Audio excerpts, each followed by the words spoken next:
কিভাবে এবং কেন আপনি ইসলাম বিরোধী বই লেখার সিদ্ধান্ত নিয়েছিলেন? ইমানের দৃষ্টিকোণ থেকে আপনার জীবন কেমন ছিল? আপনি কিসে বিশ্বাস করতেন? ইসলামের প্রতি আপনার সবচেয়ে অনুশোচনীয় কটাক্ষমূলক মন্তব্য কোনটি ছিল? তখন আপনার আশেপাশের মানুষদের প্রতিক্রিয়া কেমন ছিল যখন আপনি ইসলাম গ্রহণ করেছিলেন? আমি ভেবেছিলাম ইসলাম একটি মিথ্যা ধর্ম, ইসলাম বিপজ্জনক।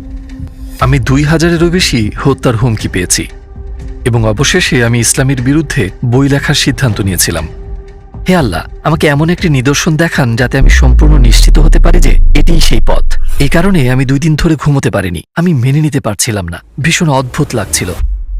আসসালামু আলাইকুম জোরাম ভ্যান ক্লাভেরেন ভাই, আমাদের আমন্ত্রণ গ্রহণের জন্য আপনাকে অসংখ্য ধন্যবাদ এবং আপনাকে আমাদের মাঝে পেয়ে আমরা আনন্দিত। প্রথমে আপনাকে জিজ্ঞেস করতে চাই, জোরাম কে?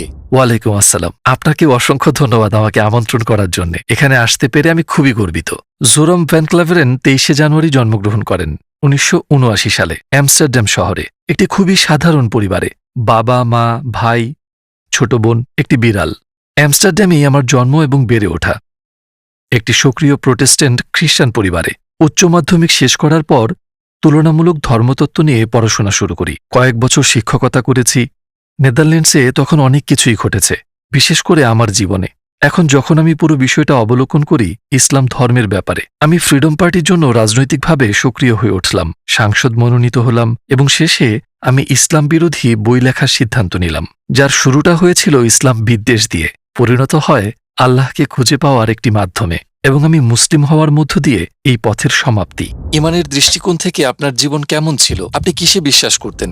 মুসলিম হওয়ার আগে আমি রিফর্ম চার্চের একজন প্রোটেস্ট্যান্ট খ্রিস্টান ছিলাম।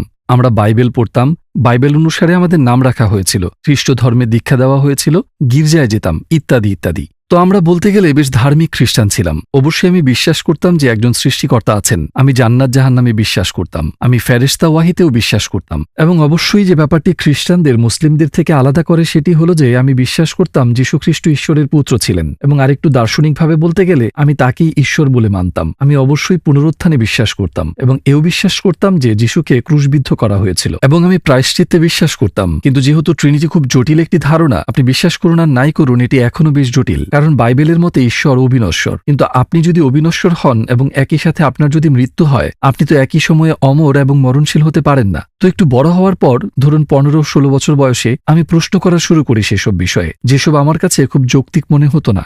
আমি অনেক ধর্মযাজক, প্রচারক, এমনকি রাব্বিদের সাথেও কথা বলেছি, কিন্তু তাদের দেওয়া উত্তরগুলো সন্তোষজনক ছিল না, যেটি বিষয়টিকে আমার জন্য আরও জটিল করে ফেলেছিল।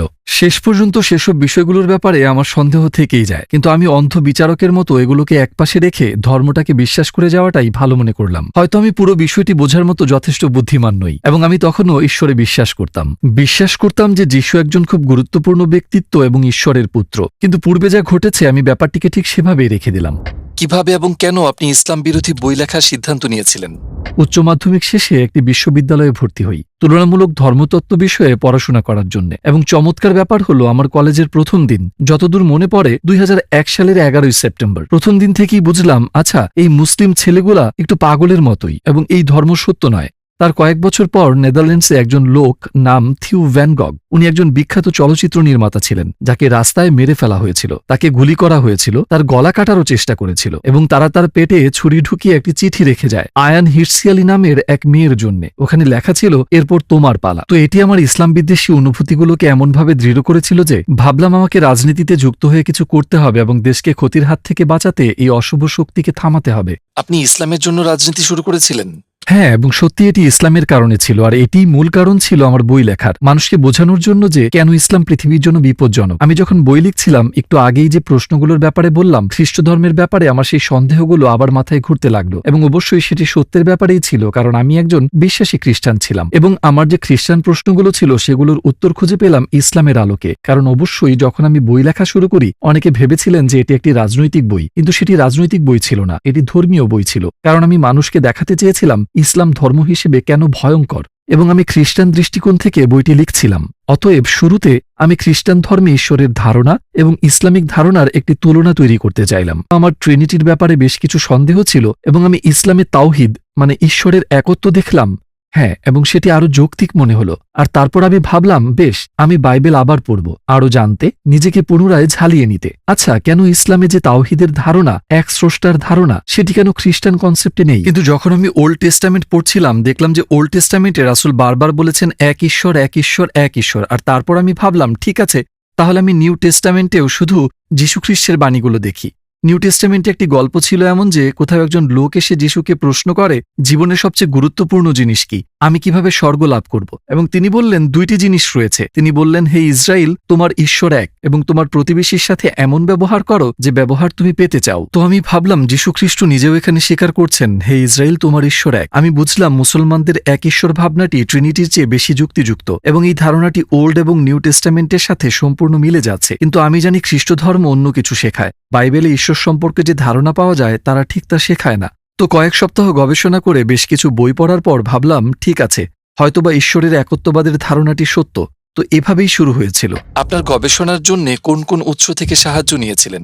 যেহেতু আমি খানিকটা বিস্মিত ছিলাম, আমি বিভিন্ন কর্তৃপক্ষের কাছে লেখা শুরু করি এই ধর্মীয় বিষয়গুলোর ব্যাপারে। যাদের কাছে জানতে চেয়েছিলাম তাদের মধ্যে একজন ছিলেন শাইখ আব্দুল হাকিম মুরাদ, এবং তিনি ক্যামব্রিজ বিশ্ববিদ্যালয়ের একজন অধ্যক্ষ। অবশ্য বিষয়টি একদিক দিয়ে কিছুটা অদ্ভুত, যদিও আমি তখনও রাজনীতির সাথে জড়িত, কিন্তু আমি ইসলাম বিরোধী বই লিখছিলাম, ইসলাম বিরোধী উদ্দেশ্য নিয়ে। আর আমি অন্য দেশের একজন মুসলিম অধ্যক্ষকে অনুরোধ করেছিলাম, আপনি কি আমায় সাহায্য করবেন? আমি অবশ্য বলেছিলাম আমি একটি বই লিখছি এবং আমার মনে অনেক প্রশ্ন রয়েছে। আমি সোজাসুজি তাদের কাছে জানতে চাইলাম কেন ইসলাম সন্ত্রাসবাদ প্রচার করছে, কেন তারা নারী বিদ্বেষী, খ্রিস্টান বিদ্বেষী, যে কোনো কিছুর বিরোধিতা করে বেড়ায়। খুব সম্ভবত 6 সপ্তাহ পর তিনি আমাকে বেশ বিস্তৃত একটি ইমেল পাঠান, এবং উনি সরাসরি বোঝাতে শুরু করলেন, আমার অনেক প্রশ্নের উত্তর দেন। উনি আরো বললেন, তোমাকে এই আর্টিকেল পড়তে হবে, এই বই পড়তে হবে, সেই বই পড়তে হবে, অমুক ব্যক্তির কাছে যাও। তিনি খুব বিস্তারিতভাবে ব্যাখ্যা করছিলেন সব। কিন্তু সবগুলো বই এবং আর্টিকেল পড়ে শেষ করার পর আমি ওল্ড টেস্টামেন্টে বর্ণিত নবী ও রাসূলদের সাথে মুহাম্মদ সাল্লাল্লাহু আলাইহি ওয়াসাল্লামের তুলনা করে দেখার চেষ্টা করি। আমার আর কোনো যুক্তি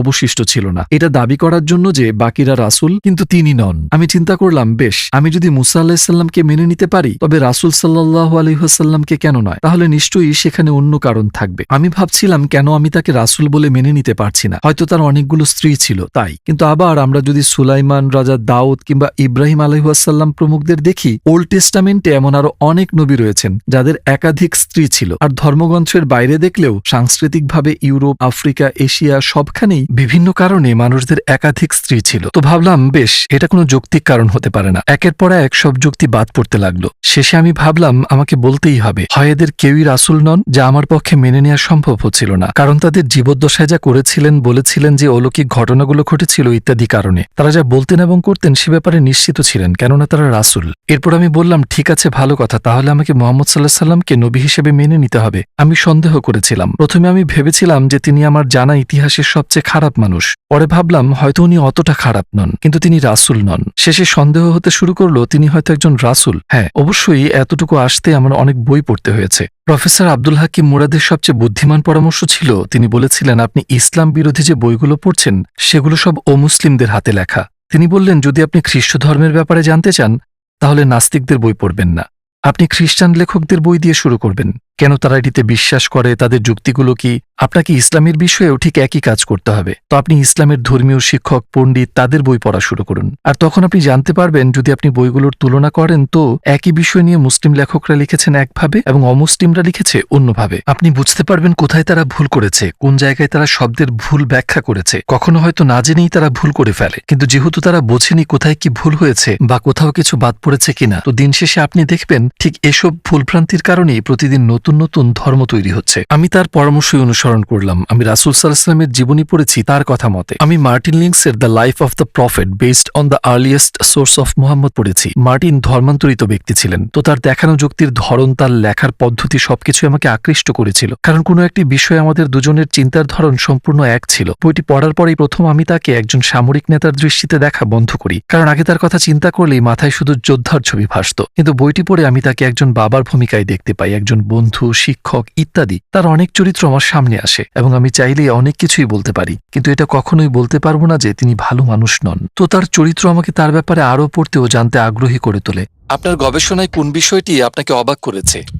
হিন্দ বিনতে উদ্বার গল্পটি আমার জন্য একটা সুইচের মতো ছিল, যা আমাকে পুরোই বদলে দিয়েছে। কারণ আগে আমি ভাবতাম হিন্দ তার শত্রু আবু সুফিয়ানের স্ত্রী ছিল এবং এই হিন্দি হামজা রাদিয়াল্লাহু তাআলা আনহুকে হত্যা করার জন্য টাকা দিয়েছিল। রাসূল সাল্লাল্লাহু আলাইহি সাল্লামের অত্যন্ত প্রিয় চাচা ছিলেন তিনি, আর যুদ্ধক্ষেত্রে তাকে হত্যা করা হয়। তারা তার কান কেটে আনন্দ মিছিল করে, তার নাক কেটে ফেলে। সে এক বিভৎস দৃশ্য। রাসূল এসব দেখে খুবই কষ্ট পেয়েছিলেন এবং এর অনেক বছর পর রাসূল ক্ষমতা অর্জন করলেন, মক্কায় ক্ষমতাসীন হয়ে ফিরে এলেন। সেখানে হিন্দু উপস্থিত ছিল। বইটি পড়ার এই পর্যায়ে এসে ভাবলাম এইবার বুঝি তাকে ক্রুশবিদ্ধ করা হবে বা তার হাত কেটে ফেলা হবে বা এমন কিছু, কিন্তু তিনি বললেন আমি এখন তার দিকে তাকাতে পারবো না, কিন্তু সবাইকে ক্ষমা করে দেওয়া হলো এবং সে যদি থাকতে চায় তবে মুসলিমদের সাথে থাকতে পারবে, আর না হয় চলে যেতে পারে, কিন্তু এখন থেকে আর কোনো প্রকার রক্তপাত চলবে না। আর আমি ভেবেই অবাক হচ্ছিলাম তাকে ক্ষমা করে দেওয়া হয়েছিল। যদি আপনি এমন একজনকে ক্ষমা করতে পারেন যে আপনার প্রাণপ্রিয় চাচাকে হত্যা করেছে, যদি সে তার শরীরের বিভিন্ন অংশ কেটে অন্যদের দেখিয়ে উল্লাস করে, সে আপনাকে আর আপনি যা কিছু প্রচার করছেন সেটাকে অপমান করছে, এটিই প্রকাশ করে আপনি কতটা মহান চরিত্রের অধিকারী। এটি একটি অসাধারণ গুণ,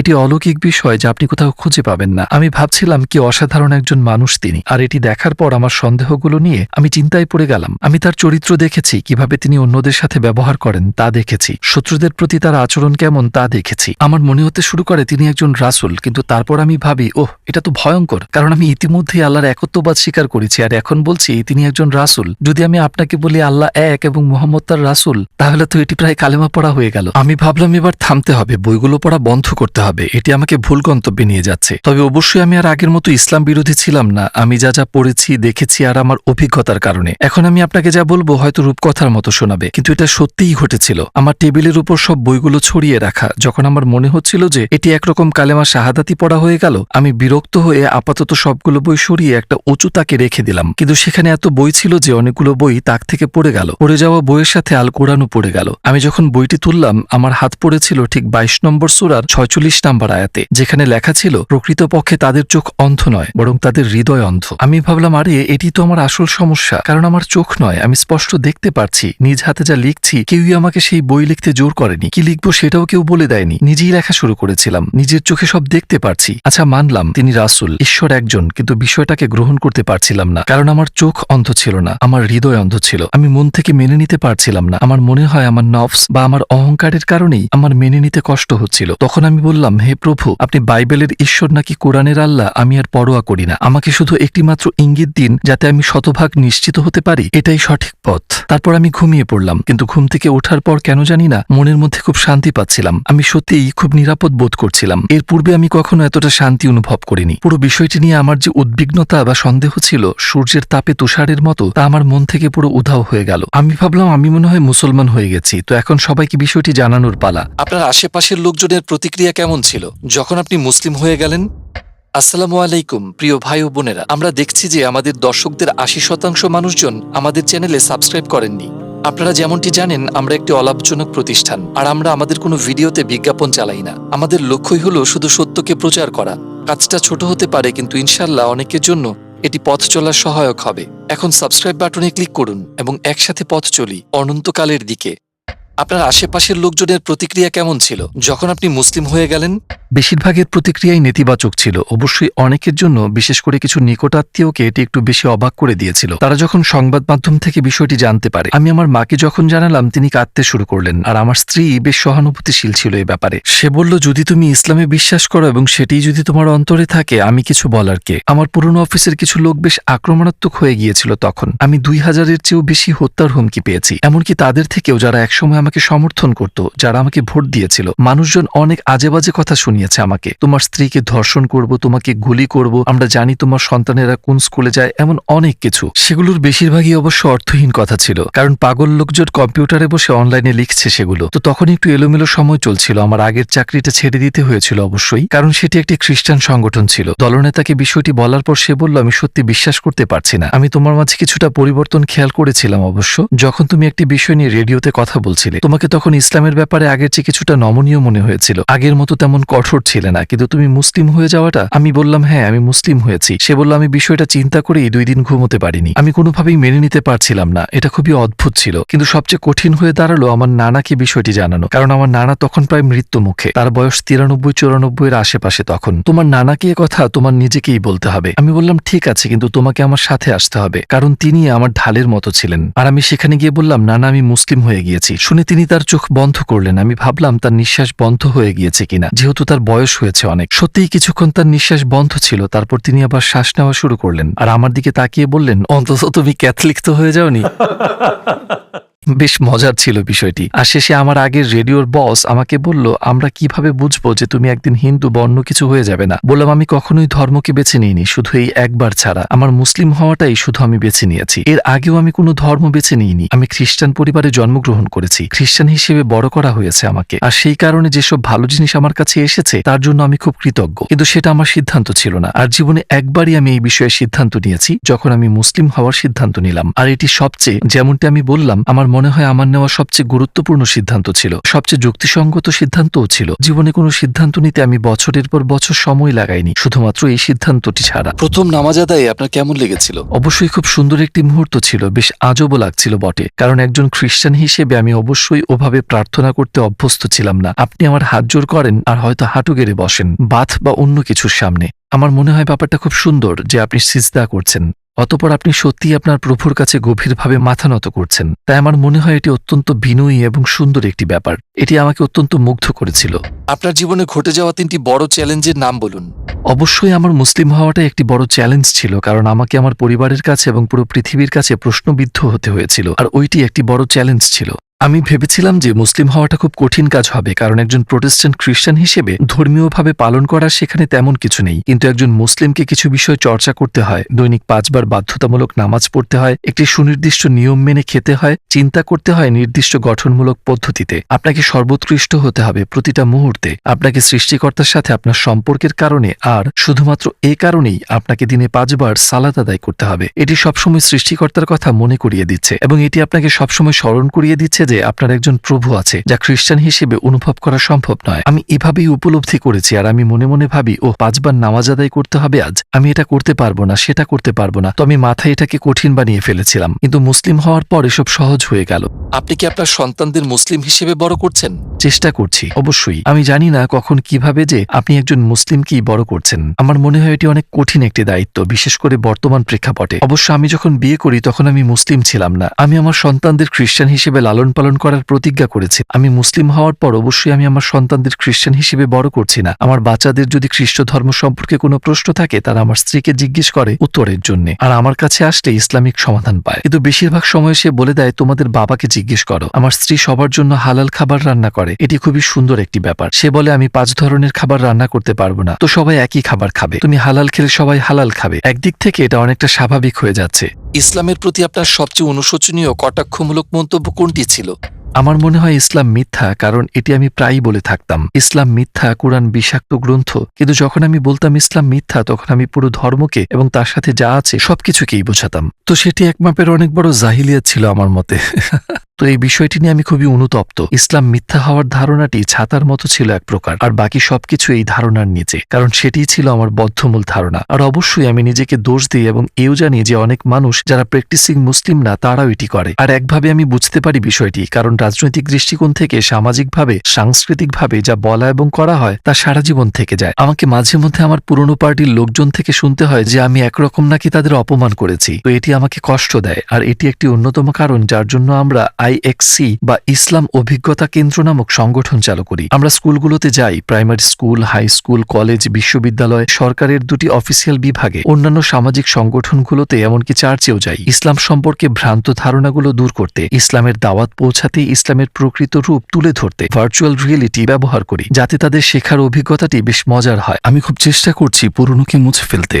ইসলামের ব্যাপারে আমাদের কিভাবে গবেষণা করা উচিত? আপনি কি গুগলে সার্চ করার পরামর্শ দিবেন? না, আমি কোনোভাবেই গুগলের পরামর্শ দিব না, কিংবা গুগল সার্চ করা আমার সর্বশেষ পরামর্শ হবে। বরং আমি মনে করি বই হাতে নিয়ে পড়াটা খুব গুরুত্বপূর্ণ। আমি মার্টিন লিন্সের লেখা মুহাম্মদ সাল্লাল্লাহু আলাইহি ওয়াসাল্লাম, আরবের আদি ইতিহাস ও ঐতিহ্য নির্ভর জীবনী বইটি পড়তে বলবো, যে বইটি সম্পর্কে আগেই বলেছি সবুজ রঙের। আর আমি মনে করি প্রথমেই আমাদের কোরআন নিয়ে গভীরভাবে ঘাটাঘাটি না করাই উচিত, কারণ এটি খুবই জটিল একটি কিতাব। আর আপনার যদি এমন কেউ না থাকে যে আপনাকে শিখিয়ে দিবে ইউটিউবে আপনি কি পড়ছেন, বিশেষ করে অনেকেই আছেন যারা ইসলামের ব্যাপারে কিছুই জানেন না, আরবি ভাষা পারে না বা আরব দেশের মানুষ নন, তখন আপনাকে কোরআনের ব্যাখ্যা পড়তে হবে বা অনুবাদ পড়তে হবে এবং অনেক ক্ষেত্রেই সেগুলো পুরো সত্য নাও হতে পারে। তো আমি সবাইকে পরামর্শ দিব সিরাত, রাসূল সাল্লাল্লাহু আলাইহি ওয়াসাল্লামের জীবনী পড়তে, রাসূলের চরিত্র ও জীবন নিয়ে পড়াশোনা করতে, কারণ সেসব ইতিহাসও আমাদের অনেক কিছু শেখায়। তার জীবনটাই ছিল কোরআন, তিনি নিজেই জলজন্তু কোরআন ছিলেন। তার সুন্নাহ নিয়ে পড়াশোনা করুন, আর আমার মতে এটি ইসলামকে খুঁজে পাওয়ার সর্বশ্রেষ্ঠ উপায়। আপনার শেষ মন্তব্য হিসেবে কিছু কি বলতে চান? আমি মুসলিম হওয়ার পর অনেক অনেক সুখী হয়েছি, তাই আমি সবাইকে ইসলামের দাওয়াত দিতে চাই, কারণ এটি আপনার হৃদয় ও অন্তরে প্রশান্তি ছড়িয়ে দেয়। এটি একমাত্র সত্য ধর্ম, কথাটি আপনার হৃদয় ও অন্তরকে পরিতৃপ্ত করে দেয়। কমপক্ষে এটিকে ইসলামের দৃষ্টিকোণ থেকে দেখার চেষ্টা করুন। রাসূলের জীবনী পড়ুন এবং জানুন। মুসলিমরা যা বিশ্বাস করে, কেন করে, তা বোঝার চেষ্টা করুন।